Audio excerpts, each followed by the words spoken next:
গ্রামের পরিবেশটা আসলেই যে কত সুন্দর, তা এই ভিডিও দেখলেই আপনারা বুঝতে পারবেন। তাই অবশ্যই এই ভিডিওটি ফুল দেখবেন এবং অবশ্যই নতুন হলে চ্যানেলটি সাবস্ক্রাইব করবেন। Thank you so much. আপনারা দেখতেই পাচ্ছেন যে নদীর কূলে থাকা পরিবেশটা কত সুন্দর। প্রায় সন্ধ্যার কাছাকাছি হয়ে এসেছে।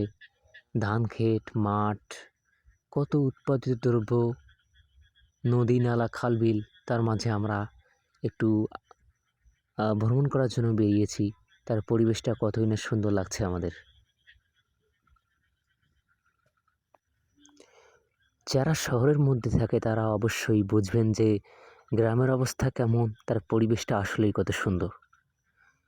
যারা শহরে থাকে তারা মনে করে গ্রামের পরিবেশে আসলে অনেক সুন্দর থাকতাম, খুবই ভালো দিন কাটাতাম। কিন্তু যারা গ্রামের মধ্যে বসবাস করছে তারা আবার ভাবে উল্টো দিকটা। অনেকে আবার চিন্তা করে শহরের পরিবেশ আসলে অনেক সুন্দর হয়ে থাকে। কিন্তু না, আদিম যুগে বা প্রাচীন যুগে আমাদের সকলেই আমরা গ্রামের মধ্যে বসবাস করতাম, নদীতে গোসল করতাম, অনেক কিছু না কত পরিবেশ মনোহর দিক দেখেছিলাম আমরা।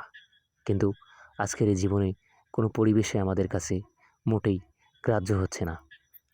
এর মূল কারণ দাঁড়িয়েছে অর্থ উপার্জনকৃত পরিবেশ, যা সকলকে পরিশ্রমের দিকে ধাবিত করছে।